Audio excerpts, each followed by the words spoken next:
Alright, let's begin. My name is Leonardo Velasquez, and my final project is regarding the Okta Credential stuffing attack that happened in April to May of the year 2024.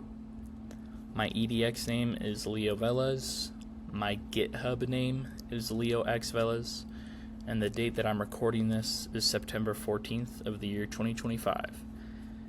Now, this particular incident didn't have a CVE number because it wasn't something really regarding software, but more of threat actors trying to get sensitive information. We'll get into that later on, obviously. Now,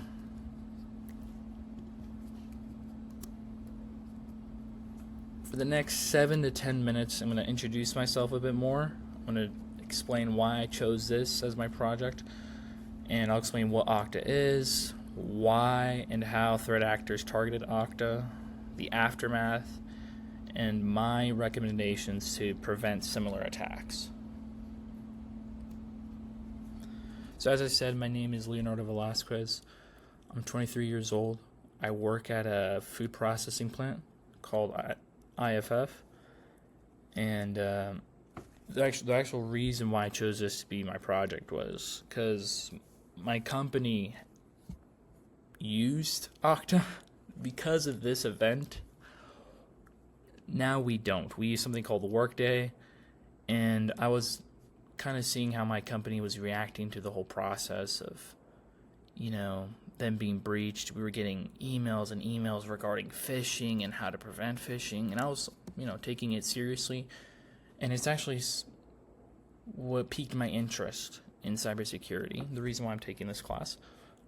And my goal is to get a bachelor's degree in computer science at WGU and get into cybersecurity in the future. So we'll see. Now, regarding more about what Okta is, it's a cloud service that manages logins and access for businesses.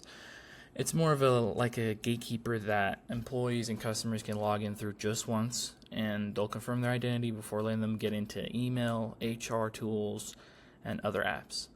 This single sign-on system basically simplifies work, improves security, and big organizations like Apple, Microsoft, CVS, MGM Resorts, and obviously IFF depend on Okta to protect millions of their user accounts and to keep an eye on suspicious activity.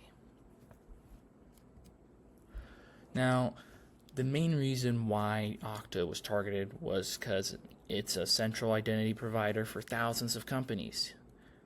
And so compromising Okta means bypassing each customer's individual defenses, and it exposes multiple organizations at once, thousands of users.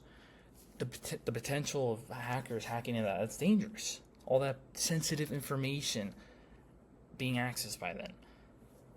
And so they used phishing, credential stuffing, and brute force automation, testing stolen username password pairs from past breaches, and their success depended on people reusing passwords across their services. Now, I included a timeline here. I will explain it a bit more. So Okta detected in April 15, 2024, unusual login activities on its CIC endpoints. And the next following days, a surge of large-scale credential stuffing attempts using stolen username password pairs happened, which was the brute force automation I was telling you about. And they were using their Tor browsers to dodge detection, rotating proxy servers, and the aftermath of such events was that they didn't really get much, luckily.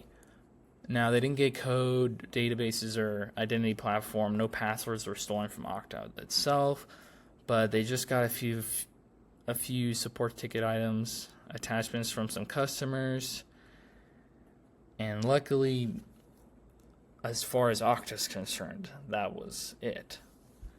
Now, the Okta timeline was they detected spikes in failed and successful logins and added stricter rate limits and blocked suspicious IP ranges. And in May, they issued 3 recommendations. The first one was to immediately reset their password, review admin accounts. Their second recommendation was to enforce multi-factor authentication everywhere. And their third recommendation was to monitor logs and set alerts for abnormal sign-ins. So what this means is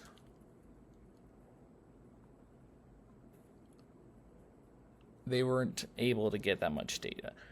But if they did, they may have stolen, like, they would have copied private data, financial records, emails. I mean, they could have attacked banks, hospitals, tech firms that use Okta. Okta is such a wide. It has access to.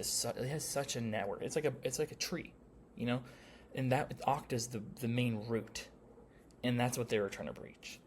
Now, luckily, they didn't get that much data, but you know, what if they did?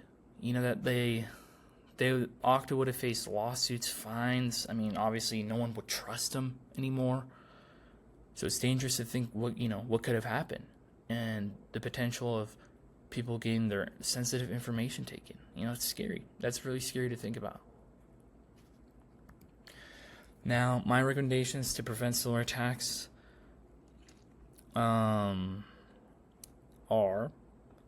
strong, unique passwords and password managers to protect confidentiality, multi-factor authentication, just, an extra layer, and the CIA tried. Rate limiting and bot detection to stop brute force automation, which is what they did do eventually. They need to monitor logs, set alerts so you can detect early intrusion, and obviously you'll be able to respond to the incident. Patch and update systems as often as you can. And like the emails I was getting at my job, educate users on phishing. I feel like if it could have been way worse. Imagine if someone didn't know that people can, basically steal your data just by sending you an email, and you click onto it thinking you could trust it, and that's terrible. It's terrible. And obviously using encrypted channels such as HTTPS, TLS to protect data in transit. So overall, the situation with Okta, it was scary. Luckily, their security team managed. They did what they could. They stopped the brute force automation. They were able to enforce users and educate them on phishing. So that way, their people's credentials weren't being stolen, and etc. And overall, my experience seeing that, my company decided to let them go. Because in the year 2024, they had another incident, and I'm pretty sure that data was leaked in that incident. So my company, IFF, decided to let them go, and it could have been worse. So I'd like to thank you for taking time to watch this. I hope you have a lovely rest of your day. And thank you. Take care.